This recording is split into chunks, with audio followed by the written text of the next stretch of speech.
loop inside my head. Ooh, that love is all I'm thinking about. Got you on loop inside my head. It's the only thing I care about.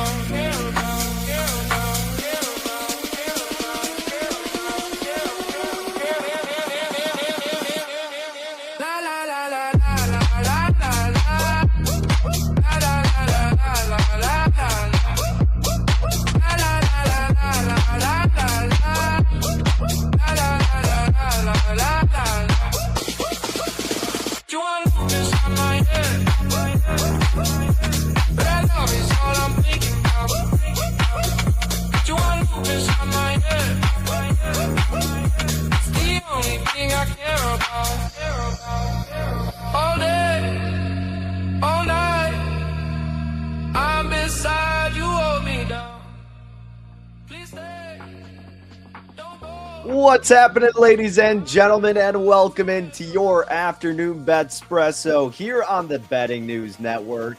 Danny Burke, we've got Sook, we've got Vsauce in the mix. Trifecta today, no SBJ. Our hearts are with him and his family. If you guys saw his Twitter post, obviously he's going through a little bit right now. So, of course, thinking of our guy out there in Tennessee, and can't wait till we could get him back in the mix. So, yeah, much love to SBJ, and hey, much love to everybody here in the chat who's always riding with us on a Monday afternoon. We've got tons to get through on this slate. We've got NBA, we've got Major League Baseball, we've got the College National Championship. It is the end of the road for March Madness, so we have our rhythm play of the day, which we'll get to a little bit later in the show. And we're going to be building a parlay here, of course, as we always do. And of course, gentlemen, we have the good, the bad, and the ugly. But V and Sook, my friends, how are we doing today?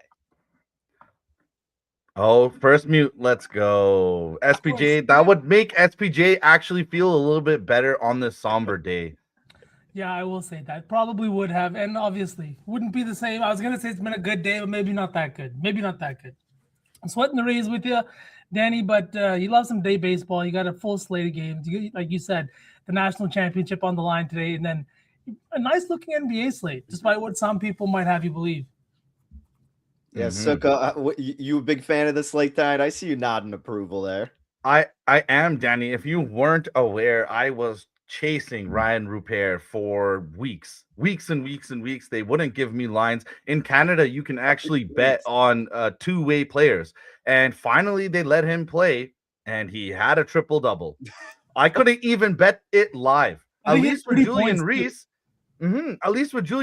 I was able to, when he checked into the game, he had 0 rebounds. I was able to take the 5, 7, 10 and ladder it up both times he played. And now with Ryan Rupert, they just absolutely hit a guy that had a 30-point triple-double. I saw you going nuts on the timeline the other day, just like, how you missed out on the bets and everything. And you're like, please, somebody just make a damn market for me. Please, I'm begging you. And maybe it's only a matter of time. Maybe we can give you an edge still at some point. But, Absolutely. Yeah. Oh, man. Yeah. So what we got about like 5 games on the NBA slate tonight. Knicks, Hawks, Pistons, Magic, Cavs, Grizzlies, a little bit of a snooze fest, but Sixers, Spurs could be interesting. And then the nightcap, we've got the Nuggets and the Trailblazers. I only have a couple plays. Again, we'll get to that later. That is one of the games that I do have some action in. So I'm excited to hear what you fellas got to help kind of fill out the rest of the card that I've been slacking in today. But outside of that, gentlemen, yeah, I know we were talking before we got on. I have a couple baseball plays that I wrote about. One underway right now, the Rays and the Cubs. The Rays were just up 4-2. Now it's 4-3. I faded my Cubbies, actually. I've been betting them a couple times. They've treated me well. Went against them today, and they're cutting it close. So hopefully the Rays can escape this inning, and Tampa Bay can get us started early and get us a winner to kick things off. Yes, so we've got Stifler in the chat feeding bangers. We'll hopefully get plenty for you throughout today's show. But gentlemen, like we always do on Monday afternoon, we might as well get things started off with the good, bad, and the ugly. And if you guys don't mind, could I start out with a good to get things on a positive note? And I want you guys to rant about this as well. I assume that you have an idea of where I'm going, but my good is the Bulls getting rid of their front office. Arturas Karnisovas, Mark Eversley, bye-bye. They are gone. and what should have happened years ago. And it's tough. Like, obviously it's good that they're gone and it's a step in the right direction. Will it really change anything? Probably not, because ultimately, until Reinsdorf is gone, it's still just going to be an absolute shit show of an organization, much like the Chicago White Sox is right now. So until he's gone, nothing ultimately is going to change that much. Sure, they could put in a hot name there. I know everybody's talking about Myers coming out of retirement. Oh, get him in the, cool. Like, if we get him, great. But I can't get excited until I actually see it play out. But at least it's a step in the right direction. And yeah, I mean, again, it's long overdue. But what did you guys think about this news? I think it's super interesting because now you're seeing Billy's name be kind of tied into some college jobs. So it kind of seems like they're going to clear house, but you would hope that as soon as 82 ends, that they relieve Billy of his duties and they kind of do an actual full rebuild and try to do something, because some of these guys on this roster are actually good. You have a backcourt. You could have a backcourt of 2, 6, 7 guys if you just fill out the rest of the roster properly. Yeah, I completely agree with you, Suk. We've felt like there's needed change, and we always say it needs to come at the top with Reinsdorf, but that's not going to come anytime soon. At least this is a move in the right direction. It might not be the move everyone wants, but it's still a move in the right direction. Billy Donovan, we know that the Reinsdorf family loves him, so I will be really interested to see how this plays out, whether this is a move towards keeping him around or just letting him leave on his own terms at the end of the year and kind of walk into a job somewhere else, wherever he'd like to go. He's well respected in the league. I just don't know if he's the guy. If you're going to clear house and you're going to start from zero, I agree with you, Suk. I think you got to do it all the way. Don't half-ass it and leave the coach and bring in new management. Yeah, you're going to bring in new management. You have to bring in a new coach, don't you? Right. Yes. Look, that's what I was going to go to next. Like, my friend and I were talking about it because that's what's so frustrating to see is that they're getting rid of their front office, but then the reports are the Bulls are going to do everything in their power to keep Billy Donovan. Now, I don't think Billy's as bad, obviously, as the record indicates. He's dealt a pretty crap hand being under the Reinsdorf umbrella, but I think it's still good to get a fresh start regardless of what you think about Billy Donovan. And I'd be shocked if he'd want to stay here in Chicago with how that organization is ran. But if he does, cool, I guess. But I just don't see how that would work. When has that worked, right? When you switch over a front office and keep the coach who's been underperforming. And again, I think he's respected around the league. I think he's a good coach.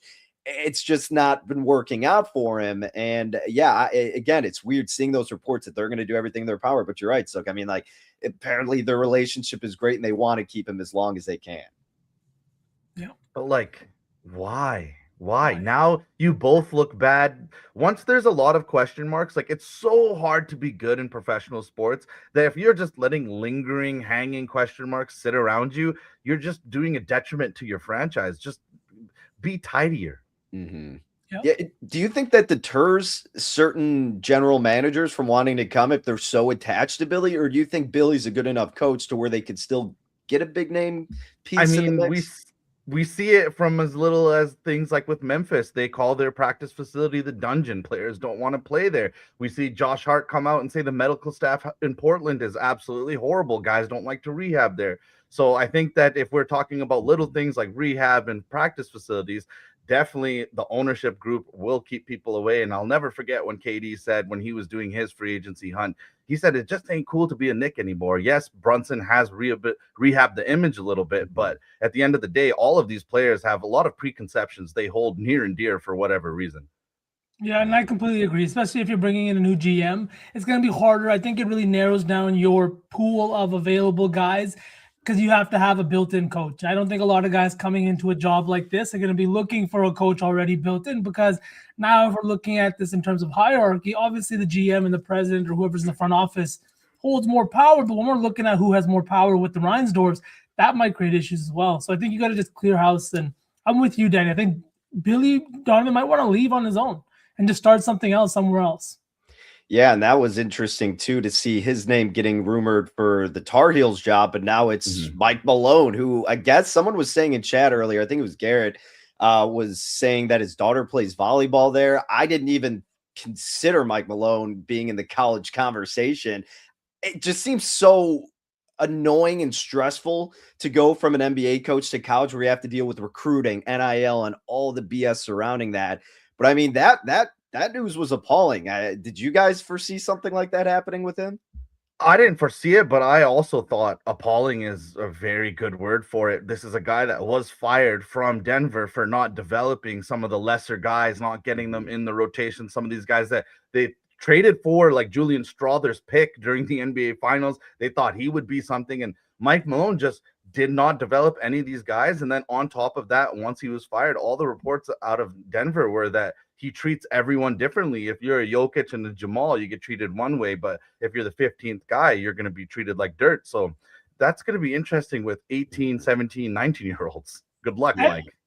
I didn't want to interrupt you, so but that's exactly what I thought of when I saw this report too. And this is my bad. I don't want to jump around from good to bad to everything else. But because of everything you said, and I see it too, because the lack of development with a lot of players in Denver, a lot of young guys not getting good rotational minutes. I never would have thought Mike Malone would have been a guy that one coach like college team like UNC was looking at. I never thought he would be a guy to take that job because it never seemed like something he wants to do. He was a guy that's playing Jokic 38. He would have played Jokic 48 minutes if the front office would allow him to, right? That's the kind of coach he is. I just don't think it was a good hire. Now, I don't know shit all about college, coaching hires, but to see a coach go from the NBA to go into the college basketball world, it doesn't feel right. It doesn't even feel like maybe they have the necessary pedigree. And to me, this felt like a bad hire. I don't know. Danny, do you have any more depth of what this UNC team looks like and what they looked like last year?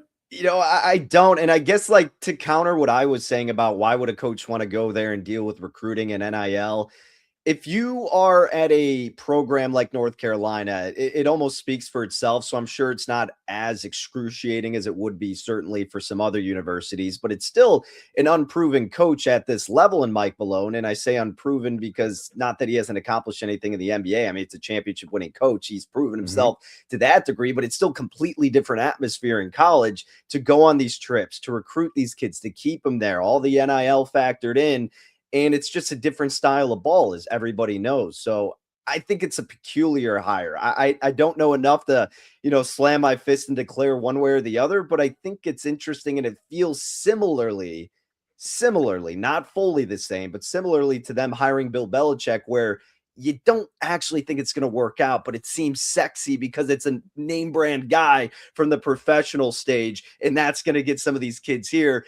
I thought I was taking crazy pills because no one else was thinking the Bill Belichick hire was the dumbest thing in the world. And I'm sure other people did, of course, but like in a small circle that I had, I'm like, how are you guys thinking this is going to work? Like this is night and day for a guy that's clearly a little over the hill in terms of coaching to then do something that he would hate doing, which is recruiting and dealing with kids. And I don't think it'll be that bad for Malone, but it feels eerily similar.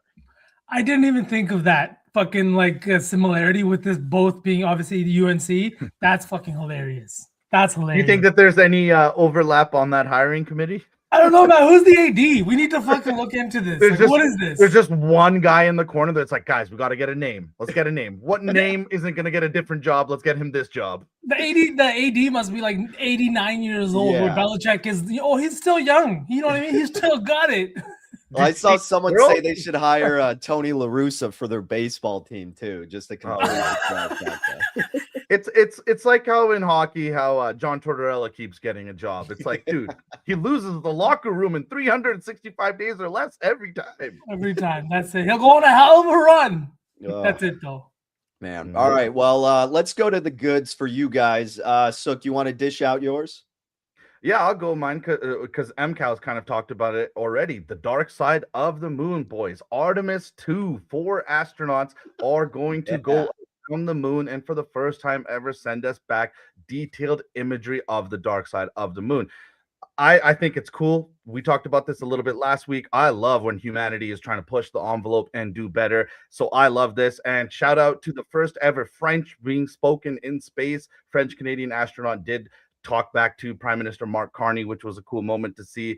You can go give it a quick Goog. You can check out where they are currently at 5:07 p.m. Eastern Standard Time. They will be at the farthest point from Earth. So those will be the farthest human beings have been from Earth in decades upon decades, boys. It is human achievement. It is cool to see. They'll swing back around and come home in a couple of days. But my good is Artemis 2. That mission does make me feel full inside.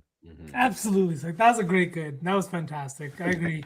No, none of this bullshit that we're going to be on Mars shit. Just real stuff, real human achievement. And it's been really fucking dope to see. SPJ brought up some pictures the other day when we were on I think it was maybe Sunday or Friday when it was the two of us. Okay. It was a good time. It looks really dope. Danny? Yeah, I was watching that launch too. That was a blast. I'm with you. Like anything space involved, I'm just instantly fascinated by it. Now, did they fix the bathroom issues that they had initially? Yes. Oh my goodness. The fact that you're asking me this is hilarious. Yeah. So before they had to dispose of all of their waste, even the Neil Armstrong's poop is still on the face of the moon, boys. It's still sitting there. There's no atmosphere on the moon, so it didn't go anywhere. But this time, all of these lunar mission guys, they actually have a bathroom for the first time. They'll have a dedicated toilet, which kind of sucks it out. It's very small. You sit on it. Don't Google it. And then on top of that, for urination, there is a suction cup that you attach to yourself, and then you deattach and sanitize. But it's literally a hose with a suction cup. CV, I knew he'd have all the info for this. Man, what's my good this week? Suck, man. Suck. I love it. Well, yeah, V, what do you have for your good? Honorary mention Sook. What's the other part of it? No, my good, it's going to be chalky, but the playoffs are coming up. This is the best time of the year. I am so excited. We've seen some great matchups. Tonight's matchup between Embiid and Wembanyama might not be getting the same kind of hype the Jokic matchup was, but this is a big time game. The Sixers can get out of that spot. They can get out of the play-in tournament. I mean, Wemby has been fantastic. Back-to-back 40 and 15 games. The level of basketball that we're seeing, and I feel like we always see, I know sometimes everybody wants to harp on these 40-point, 30-point blowouts, these favorites covering, but we have had some gems over the last few days and over this weekend. Some great fucking basketball being played, and I think that's something nobody wants to highlight. Just for the last week and a half, we had multiple 40-point games from multiple superstars, and it's just something we don't see. The MVP race, yes, it's a one-man race at this point, but when have we seen one in this much contention with this many players? It's always been a two-man race, and this year's just been so much fucking fun. Nobody's even talking about the other awards this year. There is no six-man talk. There's nothing. It's just been Rookie of the Year and MVP, and then the superstars have been superstars this year. And the NBA this year was fantastic. So I had all that pent up.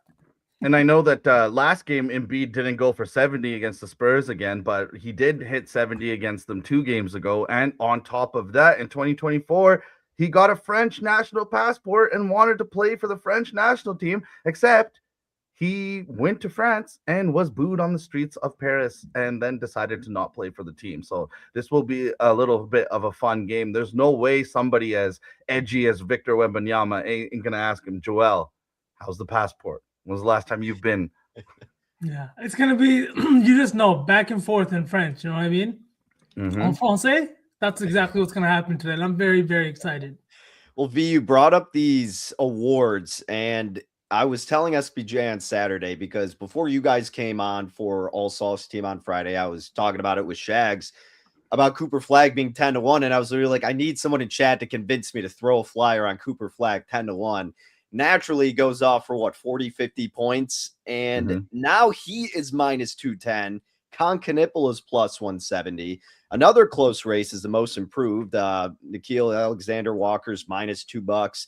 Jalen Duren is plus 180. I obviously the value is gone, but like if you had to place a bet on either of them, do you still think, if we're only looking at this narrow scope of today, is there any value still remaining, do you guys believe? No, it's Coop. It's Coop. We saw this 20 years ago with LeBron James. He came in, wasn't really moving the needle with the Cavaliers, but 25-5 was enough. Carmelo was coming off a championship with Syracuse, and he took the Nuggets in that powder blue to the playoffs in a deep Western Conference. Did not mean anything. The NBA needed to give it to the guy that might be the face of the league, and the main event, you got to give it to him after he goes toe-to-toe with a 41-year-old LeBron. No, V? Yeah, 40 points first. And to follow up becoming the first teenager to ever score 50 points in an NBA game with 40 points against LeBron James, right? While simultaneously being the only game where there's ever been a teenager and a 40-year-old to score both 20 points and 30 points each. Just, it's insane. And all the narrative, all the stories, everything that's gone on, it's cool. It has to be cool. It's cashing if you bet it, right? No, I didn't bet it because literally we were talking about it, and I was just like, I just need someone to give me any kind of argument to do it. I still should have just done it, but no one Chad said anything. I was just literally looking for any excuse to be a degen and throw down another futures play, and I didn't do it. And I mean, look, value is relative. So I guess if you're as confident as you are, and someone out there is willing to lay minus 210. Hey, that's what I see available, at least at one book. But I'm distraught that I didn't put anything down. Would you guys put something on Duren at plus 180 for most improved, or do we think it's going to be Alexander Walker? Ooh, I would put money on Duren. He was an all-star. Walker was not. It's also a resume builder. Vsauce was actually the one that taught me this a couple of years ago. They love to give it to a guy right before his first All-NBA selection. Yeah. It's something that just kind of leads. And Na's been fantastic. He's really, really been fucking good. I'm actually going to talk about him later today. Duren's been so good. First place in the Eastern Conference. And not only has he gotten better in terms of staying on the floor, but his scoring has exploded. Defensively, the team's gotten so much better. We can all agree Na deserves it, though. Yeah. I do think Na deserves it. He has been fantastic. He's doubled the scoring output from his career high years. First year as a full-time starter, and the Hawks are 5th in the Eastern Conference, looking maybe for 4th. Right. Fair enough. Yeah, plus 180 I see for Duren. For Alexander Walker, minus $2. But again, a big shift in rookie of the year, as we saw with Cooper Flagg moving to minus 210 from 10-1 before Friday's game. Now minus 210, and Con Knipple at plus 170. All right, gentlemen, let's move on to our bad. I'll go quick with mine because I'm sure nobody really cares, but just news in Chicago. My bad is the Cubs starting rotation in their injuries. They've been without Justin Steele since last year. He was their ace. Won't come back till June. That was already established. But a young up-and-coming solid arm in Cade Horton, who already had Tommy John surgery in 2021. He had some right forearm discomfort. He was getting imaging today. You're hoping and praying that it's not the worst case, but he's on the 15-day IL. And then out of nowhere, Matt Boyd now, their day one starter on the 15-day IL with a left bicep strain. Now, I was kind of expecting regression for the 35-year-old anyways, but obviously it still stinks not to have him in the rotation. So my bad is just the injuries throughout the Cubs starting rotation. Again, I'm sure nobody else really cares on this panel here or the chat, but that was my bad for this weekend. V, you kind of already did yours a little bit. Suck. Yeah. So yeah, my bad Vsauce is not gonna like. It is Giannis Antetokounmpo talking about Joe Mazzulla, talking about the Celtics, kind of building it up like, oh, maybe he wants to end up there. My guy, you're not becoming a Boston Celtic. And the reason is because we did the Vucevic trade. Once we did that, we kind of tanked our opportunity at swinging for the fences for another superstar, unless we're willing to give up Derek White, Hauser, and Pritchard at the same go. That's probably a complement of players and a draft stash that makes it happen. We have all of our first round picks until 2031, but I don't think you make this trade. You don't. We've already won a championship without a third fiddle star, so to speak. So you try to get your team deep. You try to do good. So my bad is the Giannis to Celtics dreamers, including Giannis himself. You are not going to end up in a different shade of green this offseason. You are likely going to go to the Western Conference. Yeah, I agree with you, Suk. I obviously anybody hears Giannis wants to come to their team, it's exciting. But I agree with you. It would be hard to take another guy that needs about 16 to 20 shots in a game, that level of usage, all those different things. I just don't think that that's the direction the Celtics are going to go. But I do think his comments do speak volumes as to the lack of what's happened in that locker room. And I think we talk about it all the time. Moving off of Adrian Griffith was never the move, and Doc has never, ever been the move. It feels like they're waiting until the end of the year, but I think Doc's got to go. I think if Giannis goes, Doc goes, and you got to just clear house and start at zero. Yeah, I can't wait for the inevitable rumors that Giannis is going to go to the Bulls like we have every single season, just to get fans riled up and excited about this team. And it's a ploy. It's a plant, these rumors from the Reinsdorfs, just to keep selling the tickets, baby. It's all conspiracy with them. Like they didn't even let Jerry Krause empty the draft cupboard when they had Michael Jordan there. It's like they're not doing this to acquire a star. That's for sure. That is for damn sure. All right, boys, let's get into the ugly. V, why don't you kick us off since we kind of already did your bad? Take it away. Real quick, I was just going to talk about the Chicago team, the Chicago Sky, and that trade of Angel Reese. Now, shout out to the Atlanta Dream, shout out to everybody, but everything that I have seen and been able to gather on the timeline, Chicago got nothing in return. Chicago got peanuts, and this seems to be a trend, not only for the Chicago Sky, but it feels like a theme with Chicago sports teams, maybe not, but Chicago basketball teams at the very minimum. You know, we saw Kobe White and what ended up happening. We've seen multiple guys come and go out of Chicago. Not only we traded out of their prime, but once they do, they just don't get anything in return. And I don't know if it's the same management group or same ownership or anything like that. Maybe it just has to do with something in the fucking water in Chicago. You think Maybe DJ Moore plays better? Maybe it's the green dye in the fucking lake. Maybe that's what it is in the river. But I don't know. So was it peanuts? I was just right in thinking that? It's peanuts for sure. As someone that's been dabbling in the WNBA with the W, they'll be back in a few months here. It definitely is peanuts because they made moves in that Angel Reese draft already, which ended up being the second overall pick. If Chat can correct me if I'm wrong, but that trade ended up being absolutely horrendous as well. And then you have people on the timeline just getting into absolute fights. We have Chicago Sky beat writer, the woman's name escapes me now, but she's currently fighting with Matthew Cherry, who's an Oscar winner for a short film, and they're going back and forth, and he's saying that she's a mouthpiece for the team. So this is very, very ugly. So Chicago sports in general could be a good ugly pick. Yeah, I do.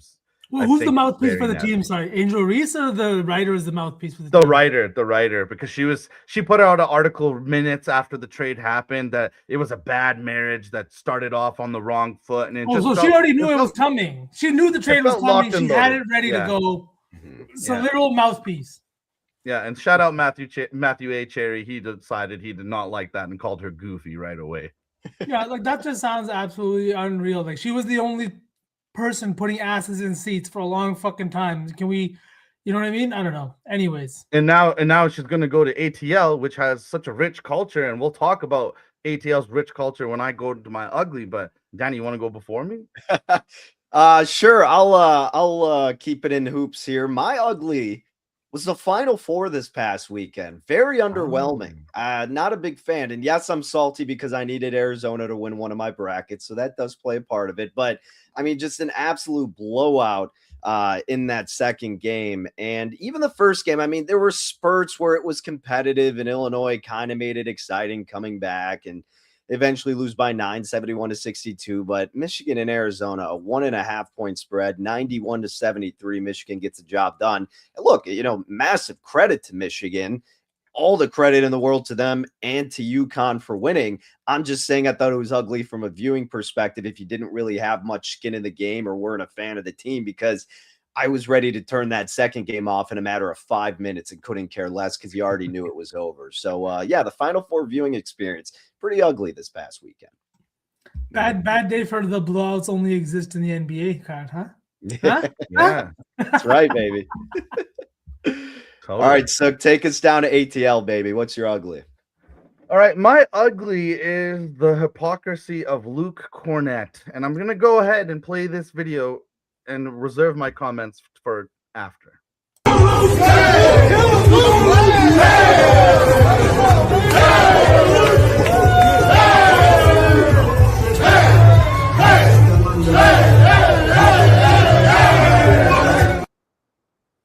Luke, we could have had lemon pepper wings in ATL. We could have had the Magic City promotion. You said it was lewd. You said it was unsavory. You said it didn't respect women.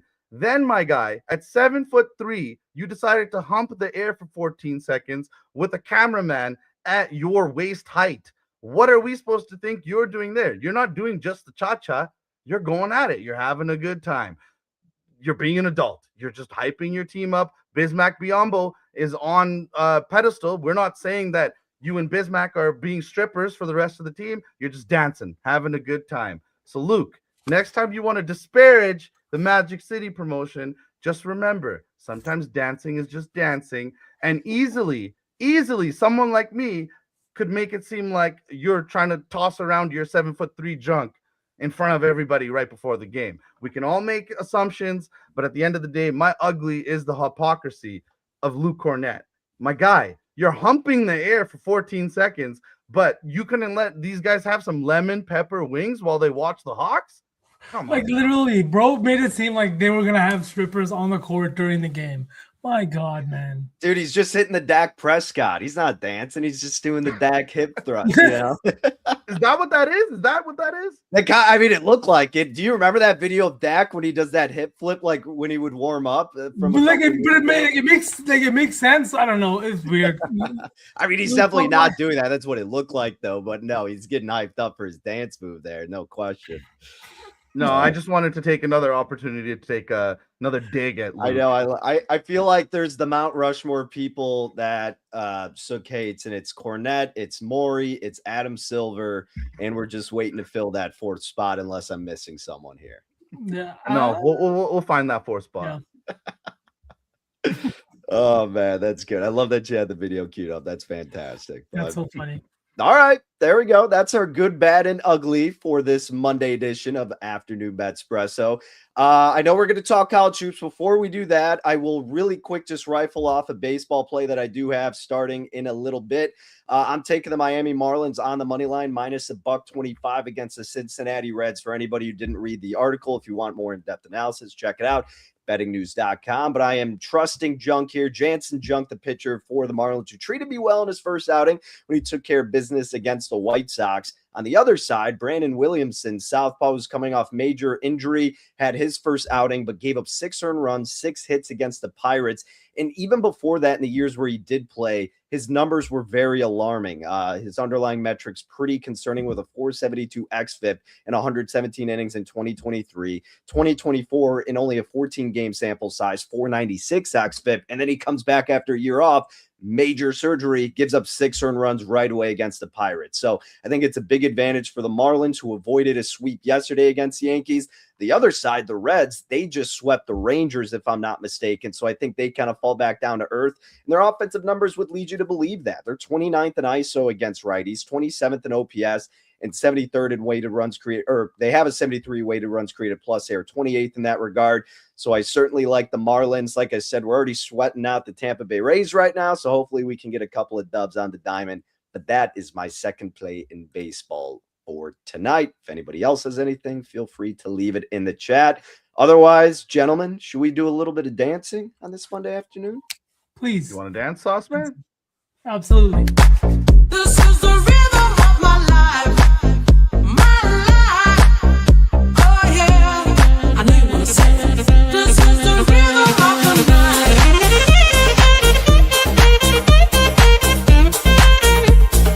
This is the rhythm of my life.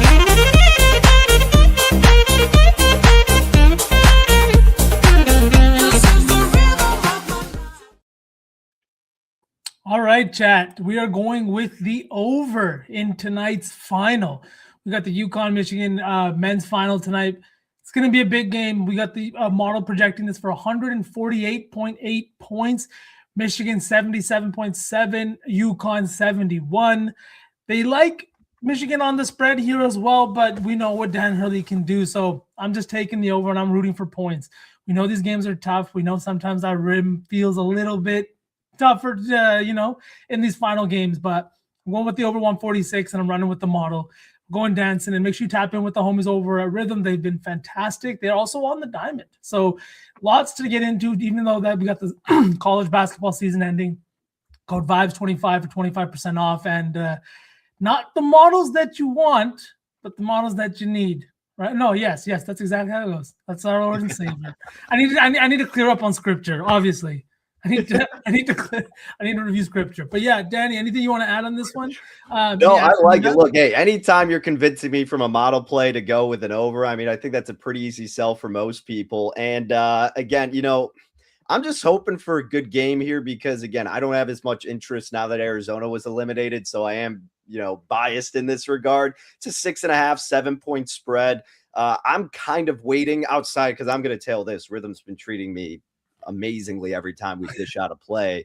I'm going to be waiting for hopefully a better number on Michigan, that it comes down and we get it closer to like a pick 'em, or at the very least somewhere around 3, and then look to attack it from that perspective. But hey, I mean, if UConn's going to keep this thing close, you got to be able to score. You can't get off to a slow start. So perhaps they're leaning toward UConn with the points too, because I think that would make sense that this would be a, faster paced game, higher scoring, if the Huskies can keep it within the numbers. So I'll certainly be rooting for that, and we'll be tailing this over, no question. Need some skin in this game, baby, and it's a good way to do it. Absolutely. What does the rhythm model say about a Dan Hurley sweaty headbutt? Where's that going this week, tonight? I think he's projected for at least 1.25 with his team losing by 8. I think it's directly correlated. The more he loses by, the more headbutts. Like, Vsauce, you love conspiracy theories. If you want a conspiracy theory today, wouldn't the refs have it out for the guy that just headbutt a ref and got away with it?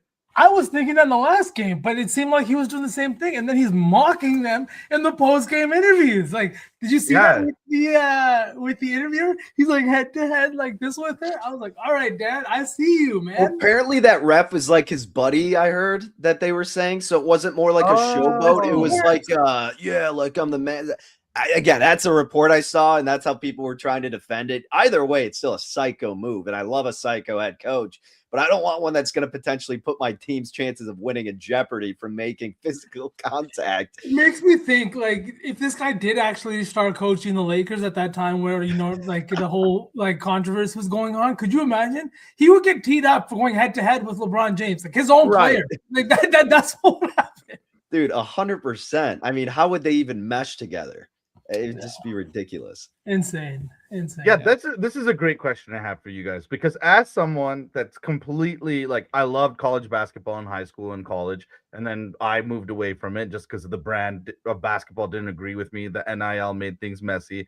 Psycho or D-bag on Hurley, though? Like, from Kilos, no stills. Yeah, I think the answer is yes. Yeah, the answer is yes. Lo siento, no habla español. But seriously, I agree, Danny. Like, it's just, I think those things go hand in hand. You ever met a psycho that you liked? Right. Yeah. I mean, there's not like a D-bag that's not a psycho. That probably exists. But you ever met a psycho that wasn't a D-bag? Yeah. I mean, think about it too with like Bill Belichick. Like, he's obviously a psycho with how in depth he is in football, and everyone thought he was a D-bag to the media and otherwise. Like, yeah, players and everyone like him and respect him. But I think casually, like, again, like, he treated the media like shit, and not to defend the media, but like, there's always going to be a certain part of someone who's as good as they are at something that's an unlikable quality. Like, he can't be the perfect person, and he can't be nice and calm and consistently be a winner. Like, I feel like, I guess college basketball wise, like Jay Wright seems like a very nice guy, but he just won the one with Villanova, right? And now he's, after that he retired, and now he's an analyst, or was an analyst. But like, to keep it up that consistently, like The Last Dance with Michael Jordan, people called him a dick. He's a D-bag, but you have to be in order to be a champion. It's just kind of the way it works, it seems. True. So, if that's what it costs to, win championships, you're kind of a D-bag. I'm sure a lot of people would, be willing to hang with that for a couple of years. And I would certainly love to be a fan of it if my coach was like, I like that better than my coach being nice. And like when, any of my old Nebraska football coaches just being the nicest, most calm people, where why am I getting more mad than the coach? That's not a football coach can't be nice. Like, I'm so sorry, Todd Bowles, you seem like you'd be very nice to hug, but I don't know how we can trust you in the fourth quarter trying to rev up our defense. Yeah, we lost Levante, we lost Mike Evans, we lost everyone because Todd Bowles got a fucking extension and then didn't get fired after the disastrous season that we had. Yeah, sorry, Sug. That was triggering, wasn't it? I will say, a couple guys in football maybe aren't D-bags that are psychos. Sean McVay, he's a psycho in football, right? I mean, the dude's crazy. He doesn't seem like a bad guy. Ben Johnson's certainly a psycho when he's got those clips on the sideline. Ben Johnson's a nerd, not a psycho. Ben Johnson's a nerd. Dude, he's ripped. Come on. LaFleur's also a nerd. But McVay and Shanahan, those are psychopaths. The guys in the north here, they're nerds, man. They're fucking football nerds. I mean, LaFleur's definitely a nerd in the best of ways. Shanahan, I would put more. When Ben Johnson took his shirt off, I just knew. I was like, he hasn't seen sun in years. in years. Oh, I told you that's a nerd with a gym pass. Vrabel and Dan Campbell are probably the real psychos because they got a little bit of CTE in them. Did you see Yeah. Vrabel? He was recruiting, and he has like offensive line or defensive lineman. He's like, all right, get past me now. Like, brother, you are like for 20 True. years out of football, at least, probably. You know what I mean? But doesn't matter. Yeah, I guess to be fair, every NFL coach you have to be some kind of psycho to be an NFL coach. Yeah. Just to make it to agree. professional football is just insane. That's just like same thing with UFC fighters too. Like you're not a normal person if you just enjoy putting your body at death's way. They put that on display every time they get a fucking microphone, right? Yeah, Like, I mean, you get hit in the head listen, enough times. Like, I mean, it's inevitable. Like, is it really If fair you're- that we watch them like murder each other and then put a microphone right in their hand afterwards? And it's not even that, V. It's just like I remember everyone always saying that, like UFC analysts always say, and Trizzy always says this too. Like your favorite UFC fighter, don't Google what they do on their socials. Don't Google anything that they do because you will immediately not like them because it takes a different type of person to be willing to take a beating day in and day out. 100%. Completely agree. Insane. All right, gentlemen. Yeah, that's for sure, Jordan. 40 minutes in with 2 plays out, but that's right on brand, right? We're right on schedule. Very So Monday true, schedule. very true. All right, let's mosey on over to the hardwood, fellas. The professional hardwood in the NBA tonight. We might as well start off from the top. We'll kind of do it how we've been doing the past few weeks, where we'll go game by game. And if you guys got anything, feel free to rifle them out. Let's start with Atlanta and New York. The Hawks, about 1.5 favorite against the Knicks. Tip off at 7 p.m. Eastern time. I've got nothing in this one. Anybody else got anything that stands out between these two Eastern Conference foes? I actually do, yes. The guy that we were just talking about earlier, Nickeil Alexander-Walker. He's been absolutely fantastic this year. He's averaging 20.4 points per game. That's more than double his career high mark of like any other year. He's started more games this season than he has at any other year of his career, and he's just been fantastic. He's in his 7th year. He's playing really, really good basketball. He's doing it pretty efficiently too, and he's shooting 39% from 3. It's a spot where the Knicks have struggled. They rank 20th in threes allowed, 20th in 3-point percentage allowed, and Nas cleared this line with 23 and 25 in 2 games against them this year. This just feels like another spot for him to kind of take advantage of some benefit. I would say some matchups that work out in his favor, just because of the guys he kind of plays alongside with Jalen Johnson, CJ McCollum. Sometimes those guys drawing a little bit more attention. I feel like Nas slips through the cracks, and he just had that really big game against the Magic a couple days ago. I think he just really stays in this and drives home his 6th man of the year conversations. Yeah, I'd love if he won that. A little bit of more Canadian supremacy in the NBA would fuel me. MIP, but not 6th man. But yeah. Yeah, MIP. Yeah. Sook, you got anything in this spot? No official plays in this one, but I do think that the Hawks do get it done. They've just been so good, and I'm not a believer in the Knicks, and I am a hater in the Knicks, but you know, with Jalen Brunson, they always have a puncher's chance, so who knows? I do think, too, that there's a case of complacency here. Not to say that they're happy. It's just with their standing. The Hawks need these wins more if they don't want to slip into the play-in tournament. It's kind of funny you said that, Sook. And I briefly brought this up, I think, the last time we were on air, how I was saying, and I know you agree when I was just like, the Knicks, as good as they are, they're a team stuck in purgatory. Like, you know, they're not going to win a championship with that roster. And it kind of stinks that that's the way of the NBA, but like, that's how I feel about the Knicks. I'm like, they just don't move the needle for me. Like, they're not that likable anymore. Like, they're not a team that deserves to have the chip on their shoulder at this point. Like, it was fun the first 2 years when Brunson was there. Now it's like, I'm exhausted of it. Like, I couldn't care less. It also feels like they're lacking a little bit of depth, and then the wings are inconsistent. So I think what also sullied us on them is they're not fun to bet anymore. Whereas Brunson was great for his RA for a minute, and Cat was launching threes, and then now with Mike Brown being there, we don't have Tibbs playing these guys 48 each. Hey, Becky Hammond said it, and I know the clip's been going viral again this year. But it's hard to win with an undersized guard because of what they do defensively and the holes that it creates. And I think that when you have both Brunson and Cat on the floor at the same time, we've seen it. They just can't play well defensively. For sure. Yeah, that's a good point. All right, fellas, let's talk Pistons and Magic. Another narrow spread here. Detroit laying a point in the hook against Orlando. I think we're all kind of on the same page of just like, saying screw this Orlando team. I mean, we don't really have as much faith with them, and they're kind of all over the place. But Detroit on the other side, if I'm not, yeah. So that last game against Philadelphia, that was to clinch the number 1 seed. Is that correct? Yes. Okay. Yeah. Yep. So they've clinched. yeah, and I know like SBJ and I, we like that game. They came through for us. They covered with ease.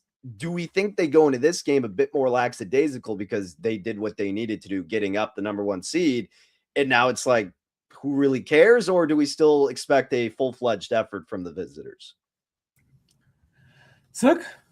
I think we get their full effort no matter what. This is a team that they have to play well on the fast break for them to have success in basketball games, and the only way to do that is if you are giving it your all every single night. We're seeing a bunch of these guys out, and so I'm sure this line has moved, but I went back to it, boys. I'm going to keep playing it. Jalen Duren, 3 assists. This line is actually hit in 7 straight games. It has an incredible hit rate without Cade Cunningham in the lineup. And then on top of that, I think that we're getting this a little bit mispriced because he has not hit this head-to-head against this matchup ever. But I do think that Jalen Duren, with all of these guys out, 3 assists is a small ask for a guy that just had 7, and he has been fantastic. And we've seen that Tobias Harris was eating up a lot of those assists as he was creating from that pinwheel spot in their offense. And I think that Duren's going to eat up all of that today even more because we're still seeing Beef Stew still out. So I like this 3 assist line. I've been playing it at plus money for 3. So now that it's gone down this much, I'm still comfortable with it. I just think it's a misprice because of the history against Orlando. I completely agree, Sook. I was waiting for you to say something about this. I think it's also very evident with what Detroit is trying to go into the postseason, without Duren still playing, right? It's not that he should say he's very young, but the old guys are the ones that are taking a game off today. The Tobias Harris, the Duncan Robinson. And I think it's still insane that the Pistons are favored in this one. They're missing 4, maybe 3, just 3 starters. I guess Asar Thompson is out there too, but a lot of rotational players. No Beef Stew either, who's been huge for this team. I think this is just more to say about Jalen Duren, how good he's been. I'm telling you. Yeah, and I think. Oh, go ahead, son. I was just going to say, he's going to be out there with a guy like Kevin Huerter, who Danny knows as an ex-Bull. The Red Rockets got the green light, and he loves to let it fly. So I know that we are a little bit afraid of all the Pistons starters being out, but there's still ready and willing shooters in this lineup. And to your point about him not hitting against the Magic's defenses in years past has been way better than it is this year. Yeah, so that's what I was gonna say. I feel tempted to look toward the Magic because of the celebration hangover, even though you had the day off in between. But now everybody's out, and the Magic are still vying for positioning in their own right. And by the way, shout out to Dan as he came through for me on Saturday with his rebounds. Almost went back there, but now a lot of books moved him up to 4.5. So I got to stay away from Danis and his rebounds. But yeah, I mean, I guess I don't what's to stop me from betting Orlando? Why would the Magic lose this game? Is this just like a classic trap spot in the NBA where the team with everybody out and stuff just pulls it off? Or you talked me out of it, I guess, so if you don't like it as much. I mean, I see the logic completely. I'm not betting aside, but it's for me, the reason why is because the Pistons have just been so surprising without Cade. You think removing such a high usage player, you're not going to just throw in a rookie in Jenkins who's 5 inches shorter and doesn't have the defensive upside, and you're just barely missing a beat here. But if I was going to take the Magic, I'd maybe stay off a side and maybe bet on Anthony Black PRAV or Tristan Silva PRA, one of these guys that if they pull away, maybe they get some extra run. I agree. So I'm surprised you didn't talk about Anthony Black V. Oh, I didn't even realize he was actually back in the lineup today. That's probably why. He's been injured for the last couple of weeks. I probably do want to wait a game too, just because of this defense. He does like to play at the rim, and Duren does not allow anything easy at the bucket. They're more than willing to put you on your ass. I just don't know what to expect with this guy coming back from injury. Banchero, 12.5 RA does seem nice too. Tristan De Silva might be a move. Just he might see some easy matchups. His PR is sitting at 12.5. No Franz Wagner today. Like I said, I know Anthony Black is back today, but he has missed significant time. I don't think he's coming in today to play 34, 35 minutes. This might be a spot for De Silva to just, a little buy low spot. It's a line he's also cleared in 14 of his last 20 games. All right, gentlemen. Well, let's take a move on to Cleveland and Memphis, LeBron's favorite two cities in the United States, as we all very well know from what's been going on this past couple of weeks. The Cleveland Cavaliers will be without Donovan Mitchell, James Harden, and Max Strus. 13.5 points is what they're still laying against the Grizzlies. I've got nothing in this one. Anything from you, fellas? I bet this before Fire Repair Line. Figure it out. You gotta be in different states. You gotta do different stuff. But I will say that I do have it's not an official play. It's just I'm going to bet Ryan Repair, and I'm ready to lose money because I've chased it this long, and I am not going to let this guy have a triple double without me making some coins on it. I will. The one play that I do already have is the 2 threes for plus 170, but I will dabble in other things. I like that. So I like the 2+3s. I was looking at it last game. I was like, I didn't find the line, but I was hoping for it after you kept harping on this guy. I have nothing in this one. I did take a line that I wouldn't advise now taking. I love this Keats 7.5 dimes for Schroeder. No, obviously, guard play. And this is a spot where he has two big rim running bigs. I took Jared Allen's over 14.5 points. This was before the news that Harden was going to sit tonight came out. He's just been so much better with Harden in the lineup. His scoring, everything has been a lot better. But obviously, all of that changes now without Harden. And I just don't know if I love it anymore. I probably like Schroeder at 7.5 assists a lot more. So I can't cash out, but don't tell me on this one. But I'm gonna tell the people. I think Schroeder and Keon Ellis are both good looks if you think this game it gets like way past the spread. I agree, especially because the Grizzlies are starting guys that don't have a lot of starts. They're turning the ball over. Like Rupert had a big game, Walter Clayton had a big game. Like they played well, but I do think that there's a situation in which they turn the ball over a little bit more than normal because a guy like Keon Ellis is not fun to have to go up against. It's gonna be a weird game, man. Yeah. I hope someone makes some money on Ryan Repair, though. Let's please, for the love of God.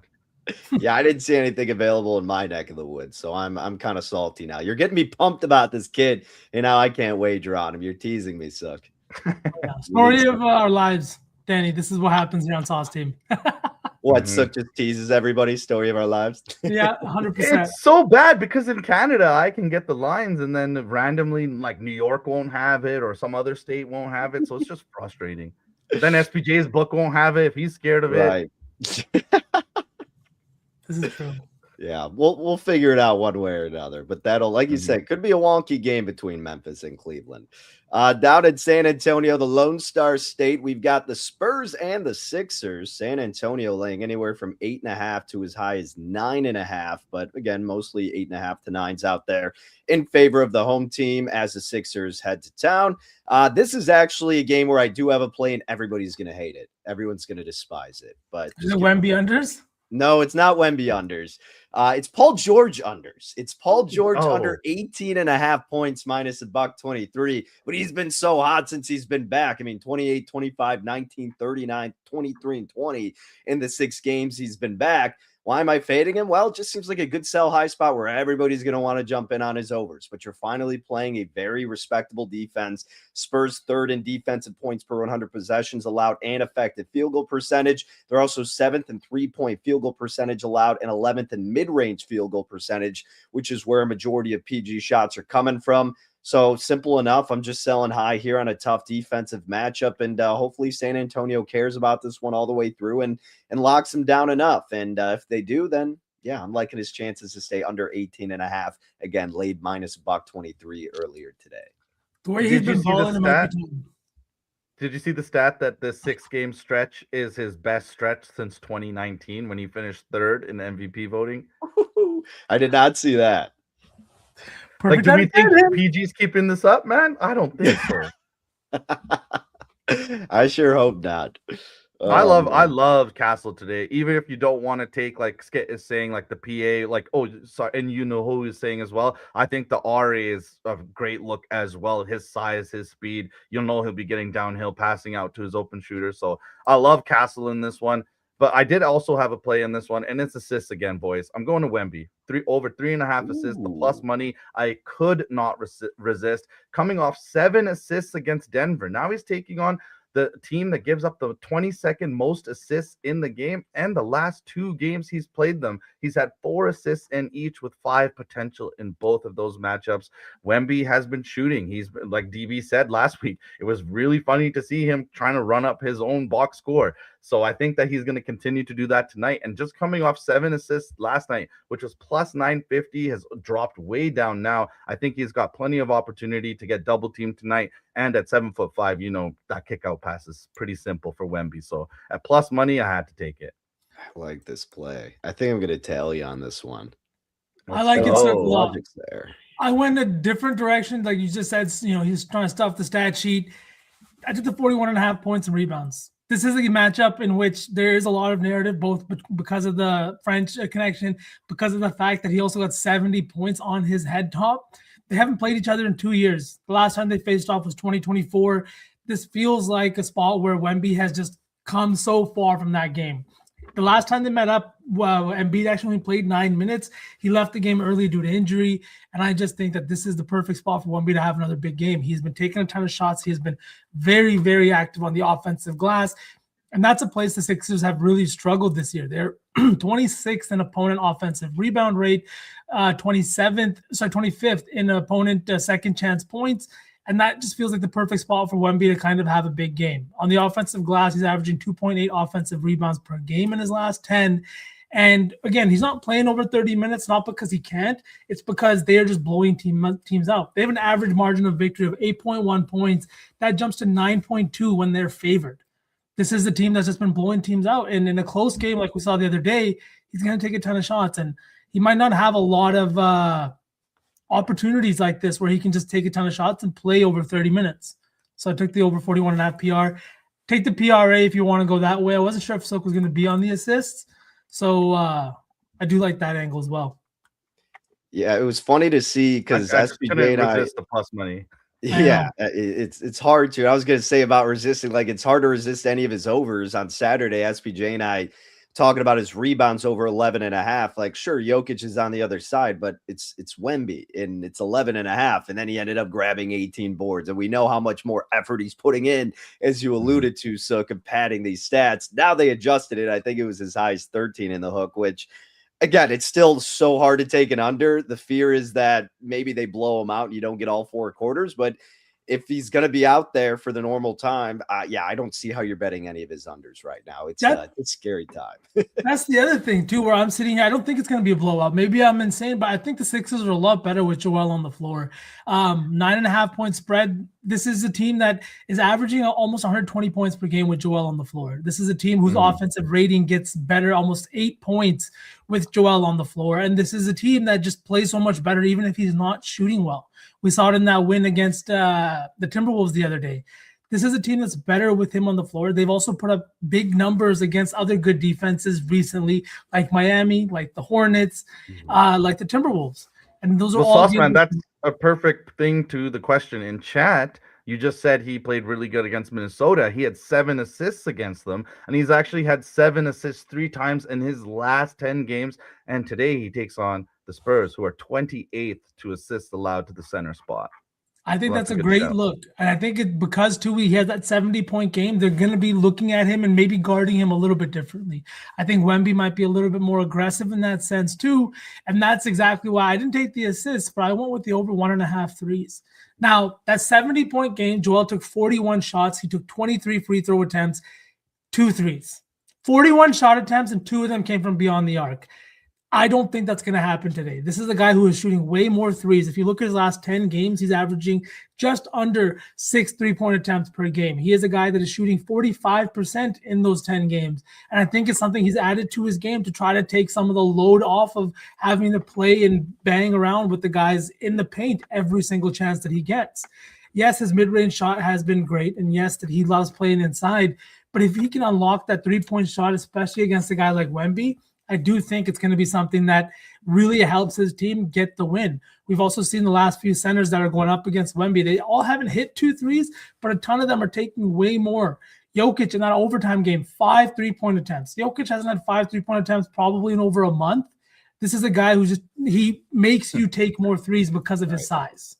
It's funny, V. I was watching that game, and what ends up happening is if Wemby turns around and the ball gets kicked back out, it seems like teams have told their shooters, let it fly immediately. Don't wait for him to turn back around. Don't wait for him to turn back around because you have no chance at an offensive board. There's no chance. You gotta let it rip, and you gotta hope that you can come back with the ball or it goes in. So yeah, I took the over 1.5 threes. Hopefully it's not too cheeky and he doesn't end up with 70 points with 2 3-point attempts because I might crash out if that happens. Look, either way, yeah, I love your analysis for this bet, and it makes a lot of sense. And I think the greatest pull out of that was seeing that Jokic shot 5 in what you said overtime alone. There was 5 threes that he took. I mean, that's insane. Oh, here we go. SPJ giving us a little love here. Paulo over 27.5 points and assists. OG over 4.5 rebounds. And some late pancakes, baby. Some flapjacks. Denny open late over 14.5 rebounds and assists. We've got stuff to work with for the parlay. Oh yeah. Denny's is open. Beautiful. Shout out SPJ. Yes, he did. Denny's is always open. And yeah, just to cap that off. I like the Joel Embiid pull a lot, V. And look, I mean, if he goes like 1 for 6, which I think he might have in the last game, like that sucks. But again, you were on the right side of that. It's just a matter of him actually connecting. Like it's the right approach, and I think he got the right idea in this game. So I like that wager a ton. We've got one more game, gentlemen, and then we will wrap it up. We've got the aforementioned Denver Nuggets taking on the Portland Trail Blazers. We know what SPJ likes. Denny's open late night, folks. 7.5 is what Denver is laying in this game, and this is my only other wager of the night in hoops. I took Drew Holiday under 6.5 assists. Got it at minus $120 earlier. I know it kind of shot up, so if it's not too egregious odds-wise, I like this look a lot. He's coming off a 9-assist performance the other night, so again, it's more of the sell high factor here. But outside of that, I mean, he was averaging 5.6 assists per game throughout March, and he stayed under this mark in 10 out of his last 16 games. So I like the under 6.5 for Drew Holiday. You know I can't fade Denny. Come on, baby. Well, not always. I can't fade him, but I will be fading his teammate Drew Holiday. So that's my only other play is Drew Holiday under 6.5 dimes tonight. I love that, Danny, because I don't usually give out my parlays, but I do have a parlay today that's Duran 5 assists, Wemby 5 assists, and Scoot 5 assists. So your under is really helping me out here. Let's go. I like that. I got one play in this game. It's not Denny. It's not Drew. And it's not on the Nuggets side either. I'm going right back to my boy, Kling Kong. Yes. Over 11.5 rebounds. The line has come right back down after 3 games of just really bad games. 2 of those games, he played under 25 minutes. And the third game, it was against the Clippers. The Clippers are a really good rebounding team. They don't give a ton off on the offensive glass. And that was evident. In his most recent game, he played 22 minutes against the New Orleans Pelicans, but was in foul trouble very quickly. Finished the game with 5 fouls in just 22 minutes and what was a 12-point win. He had 9 rebounds in 22 minutes, 3 coming on the offensive glass. This is a Nuggets team that they might not be the worst on the offensive glass, but this is a team where Klingon has performed exceptionally well. He hasn't even played 30 minutes against this team yet in his career, but he obviously really, really loves to play Jokic. The Nuggets here, I think, are in a little bit, not a tough travel spot, but with having that matinee game on Saturday, now you're turning around and playing a tough Portland team that is really hungry and really desperate for the win because all of this is going to matter with seeding. The Nuggets could also move into 3rd place and overtake the Lakers with a win tonight. This game means a little bit more, and I think if they want to turn the tides and really upset, the Portland Trailblazers are going to not only have to limit the offensive glass for the Nuggets, but they're going to have to turn some second chance opportunities for themselves. The quickest way to do that is this guy right here, Donovan Klingon. Klingon, I always got the mountain on the line, man. It's all right, V. Dude, this guy has repeatedly rose to the occasion, and really funny story. DB, we're going to make you roll your eyes. Narrative. The national championship game is tonight. Who won the national championship? Bottling up the Naismith Player of the Year in Zach Edey, who everybody thought was way better than him, and then Klingon bottles him up and then goes higher in the draft. I can feel my life force reaching over 900, and I can feel DB checking the fuck out of the show. This is so funny because as I was preparing for the show, I got to the Portland game and I couldn't find a play. Then I like Klingon because of his history. And I was like, well, I don't need to do that because V's going to do that. So then I made sure that I wrote that down for DB to roll his eyes at. You're going to make me counter-argue V's play here. Oh my god, the Castle Klingon parlay. Yeah, Yo. Klingon's going out there going, you know what? My team's in the championship. I must grab more rebounds than I would have beforehand. Oh my god. Yes, that's precisely it, Danny. DB does not believe in the power of friendship. I do to some extent, but I'm also, well, again, you know, in general, I'll look to go against it, but I forget who it was. Jalen Smith, right? Who screwed us when we On had his his birthday. pointers on his birthday, and he just wasn't even close. So, you know, we got That no was friendship with heartbreaking. him, but he's on the Bulls, so that's an asterisk. So, you know, that doesn't even count. I knew as soon as that one didn't hit, I was like, we had a chance for narratives to make a comeback, and fucking Dale Smith fucked it up. Yeah. We Oh, had a chance man. to ruin DB, but we failed. All right, man. We'll see. We'll see. You know, what if his team starts getting blown out in the first half? Is he going to stop trying though? Like, does that, like, if UConn just getting their butts kicked, he goes in the locker room, he sees it on the TV, he's going, "I'm making sure everybody loses their bets tonight." What if he and just stops leaves? All right, hey Danny, if UConn's under, then take it. Clingan under a halftime. Yeah. All right. Fair enough. Fair enough. We got our angle. Oh my god. Oh, that's a good. You know, that one I'm actually going to monitor. That'll be good. Well, if it's a close game, he might be even more distracted, honestly. So, True, I mean, true. the games are within 10 minutes of each other, so he might. damn, yeah. Ooh, that's good. That is good. We got him, V. We got him. I'm hooked. I'm Reel hooked. him in. I'm hooked. All right. We need you to go be great, Klingon. Go be great today. All right. Shall we cook this parlay, fellas? Oh yeah. Mm-hmm. Okay. Again, I'll just throw, you know, one of my two, whichever one you guys like better, if you want to add unders, that is. I know SBJ is here in the comments, but he's not on screen, so maybe we can add an under to the parlay. But do you have a preference with Drew Holiday or Paul George? I personally would lean Drew Holiday, and I know you kind of didn't hate that, Sook, so that's all I would say if we want to add one of those two into the mix. I think we got to put one in. Okay. Vsauce, you want to pick? I think Drew Holiday or should we just fade Paul Paul George? I mean, like, it's a great matchup for him to not thrive against the Spurs defense, this perimeter, like, good length across the board too. Insane athletes, yeah. Yeah, this might be the game where he finally comes on. I'm down to fade PG. I'll SBJ let you has guys. opinion. Ooh, fade the former Celtic. GG's. Ski, is Klingon really scratched, or was that a joke? Because yeah. But anyways, I think It's because he's going to watch the game tonight. He's not playing. He's trying to watch his former team. and also, do we want the under that we take to be the last game on the slate? You know what I mean? We get to the final leg and then we're sitting there sweating. It's a new type of fun, V. You got to try new things. What new hell is this? That's what's going to be me at the end of the night. It's a fresh hell. It's a fresh hell, my guy. It's Easter. It's on Yeah, brand. all right, let's do Drew. Let's do Drew under 6.5. Drew? Oh, now he's switching. Okay.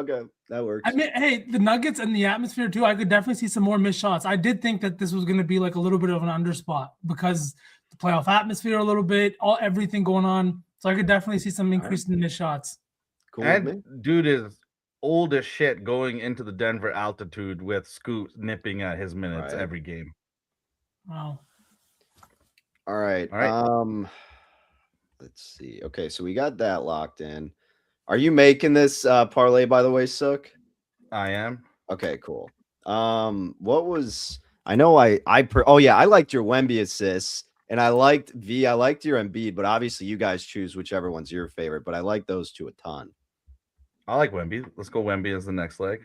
Assists, or you want to do or should we do the PRA and rope it all in? Should we do the RA? Because I know you like. So if you like the assists, I Ooh. obviously think he's gonna hit the glass. Do we want to Let's do just the RA. eliminate? Yeah, I don't 13.5. I think the line is too. It's a good line. Wemby's RA is 16.5. Hitting 5 straight games. Let's go. Do we take Duran's RA? Or not RA, sorry, assists at 3. Ooh, I don't want to break the parlay first things first. It's okay. We could do it later with Wemby. No, I'm just kidding. Yeah. What about then? Do we want to just take Joel 3, like 2 threes in here? I like the that same play game? a lot. I could just Let's see in do a it. world where like Embiid like just screws it, and I could see V just being so pissed because you're already gonna be upset if he loses for you outright. But Then, yeah, I'm between either Joel or I think Alexander Walker. okay. Ooh. That's why Joel feels so comfy for 2. he does. Let's go, Joel. Let's go, Joel. I like it. Joel. They're gonna be talking smack in French, man. The narrative's there. So we got 3 legs now. We need one more, right? One more. Do we want to do Jared Allen points? Oh no, he's out, right? Not without Harden. Then we take something from Mr. Jesus. Oh, that's right. Yeah. Let's add one of SPJ's playing here. Paulo 27.5 PA. You're going to PB no J? Paulo, and then he's got OG Boards and Denny RA. We could just do Denny RA, and then we got 2 in the late games. 2 But each. it would be like, I mean, shit, Denny over RA and Drew under on the assists. Yeah. Feels kinda cool. I Feels got Scoot over. We'll get some correlation there. I'm not gonna lie. I kind of like OG Ananobi's over rebounds a lot. I'm probably. I was might actually just wondering play if you did, Danny, because honestly, these random rebounding props, I definitely trust you more than I trust myself. Well, yeah, and that's when SPJ dished out the over 4.5. So I'm like, I kind of like that. Should be a Yeah. close game, you know. Dude, Diversify let's the do portfolio. OG. All right. Let's do it. Let's do OG. SPJ, on I mine. didn't even see SPJ's comments. Hey, I don't think it's gross, baby. I think it's a good look. I like it. Mm-hmm. All right. Those 4 legs. Wembanyama over 16.5 AR. Joel Embiid 2 threes. Drew Holiday under 6.5. OG oh my 5+ rebounds. That is plus 899, and that will be on the timeline for you guys real quick when we get out of here. Is that happy Pappy, or do we want to add a 5th leg? That's when bad things happen. Right. I love it as is. You guys Yeah. know I say that rarely, but I like this one. This one feels really All nice, right. boys. Yeah. Feels I'm nice. definitely Let's go. tailing this one. All right. That is locked in, and then we will get it tweeted out right when we're out. Oh yeah. Awesome. All right, fellas. Well, we did it a little bit over showtime, but hey, we had some good conversation with our good, bad, and ugly. A little bit of baseball, a little bit of college basketball championship, which, by the way, the rhythm play of the day is the over 146.5 between UConn and Michigan. And then we've got plenty of NBA to go around. We dished out plenty of props and the parlay, like Sook said. That will be on the timeline at Your Betting News, where you can catch it on X just as soon as we dip off here. But it's been a great show. Fellas, any last words before we head out here? That was fun. Happy Monday. Let's have a day. Let's start the week off with some extra cash in our pockets. Yes, sir. No one's going to complain about that. But remember to follow us along on Twitter at DannyBurke5, at VSauce with 3 A's, and at Just Sook, and at Your Betting News for the Betting News Network. Appreciate you all tuning in. Best of luck with all your action. We'll talk to you again next time. Take care. Let's go. I'm What you know about rolling down in the Riding in the deep. down in the Now I know y'all be loving this shit What right you know here. about rolling. What you gonna do? Rolling. What you gonna do now? Down in the rolling. What you gonna do? Right, y'all be loving this shit. What you know about